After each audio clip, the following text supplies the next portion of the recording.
আসসালামু আলাইকুম, আমি জরিনা। আপনারা দেখছেন জরিনার রান্নাঘর। আর আমার এই ছোট্ট চ্যানেলে সবাইকে অনেক অনেক স্বাগতম। আজকের রেসিপি দুধের আইসক্রিম। তো এই দুধের আইসক্রিম খেতে ভীষণ ভালো লেগেছিল, দারুণ স্বাদ হয়েছিল।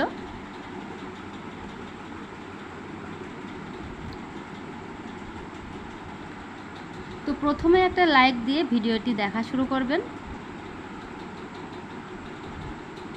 চলুন দেখা যাক। তো আগে থেকে আমি গ্যাসের ওভেনে একটি কড়াই বসিয়ে নিয়েছিলাম, আর এখানে ঢেলে দিচ্ছি 1 লিটার দুধ।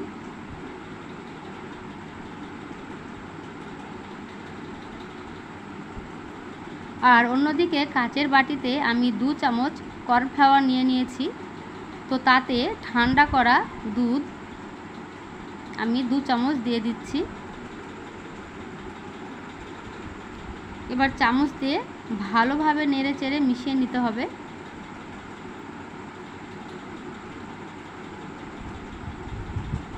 তো আমি এইভাবে নেড়ে চেড়ে খুব ভালোভাবে মিশিয়ে নিলাম।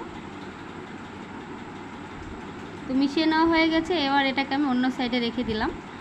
আর কড়াইয়ে দিয়ে দিচ্ছি আমুল পাউডার দুধ।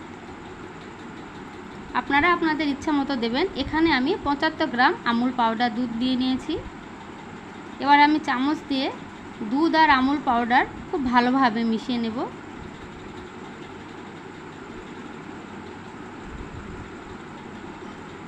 তো এইভাবে চামচ দিয়ে নেড়ে চেড়ে খুব ভালোভাবে গুঁড়ো দুধ মিশিয়ে নিতে হবে।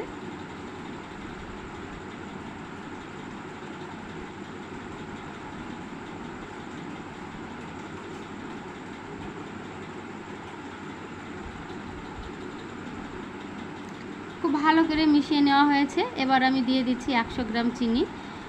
তো বলে রাখি, চিনি কিন্তু আমি গরম জলে ভিজিয়ে রেখেছিলাম মিনিট 5 মতো।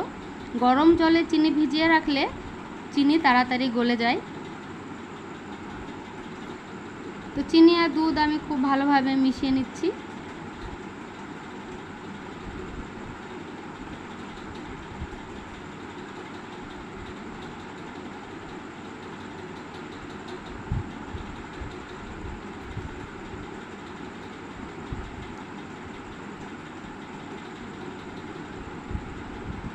তো চিনি গলে গেছে।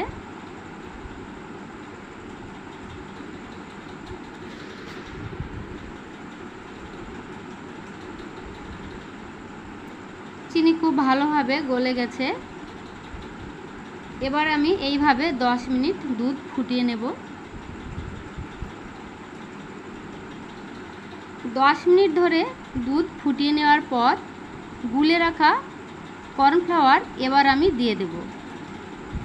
তো দুধের মধ্যে আমি গুলে রাখা কর্নফ্লাওয়ার দিয়ে দিলাম। এবারে কিন্তু অনবরত নাড়তে হবে যাতে কর্নফ্লাওয়ার তলায় লেগে না যায়। তো বন্ধুরা, প্রথমেই একটি লাইক দিয়ে ভিডিওটি দেখা শুরু করবেন। আর আমার চ্যানেলে নতুন বন্ধু হয়ে থাকলে অবশ্যই চ্যানেলটিকে সাবস্ক্রাইব করে আমার বন্ধু হয়ে পাশে থাকবেন। আর তাড়াতাড়ি এই আইসক্রিমের এই রেসিপিটা বানিয়ে খেয়ে অবশ্যই কমেন্ট করে আমাকে জানাবেন কেমন হয়েছে।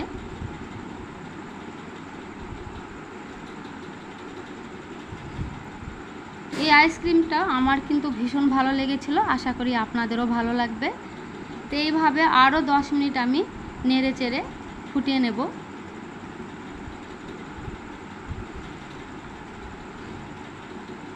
তো আপনারা দেখতে পাচ্ছেন দুধের পরিমাণ কিন্তু কমে গেছে আর দুধ অনেকটা ঘন হয়ে এসছে।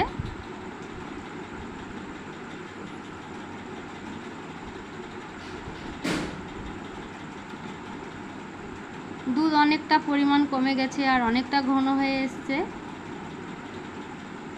এই যে আমি দেখিয়ে দিচ্ছি।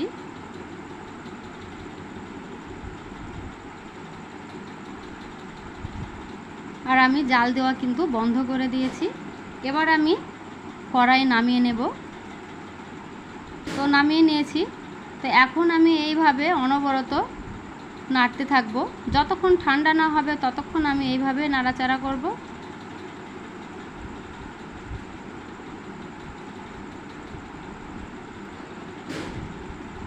এইভাবে নাড়াচাড়া করে ঠান্ডা করে নিতে হবে।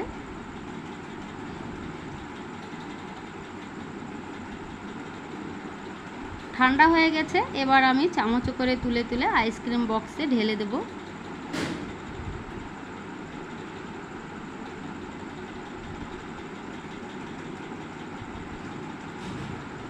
এই একইভাবে সব আইসক্রিম বক্সে আমি ঢেলে দেব।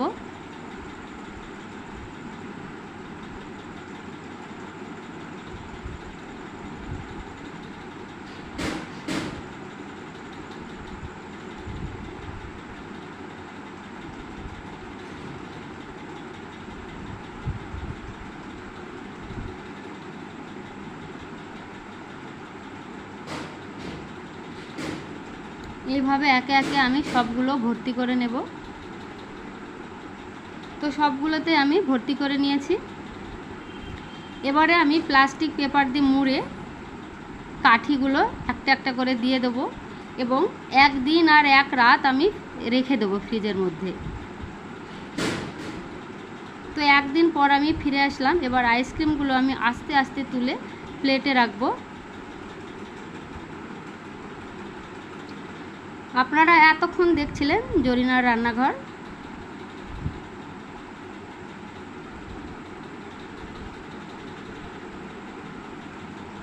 তো এইভাবে আস্তে আস্তে আমি একটা একটা করে তুলে প্লেটে রেখে দিচ্ছি। আপনারা এতক্ষণ দেখছিলেন জরিনার রান্নাঘর।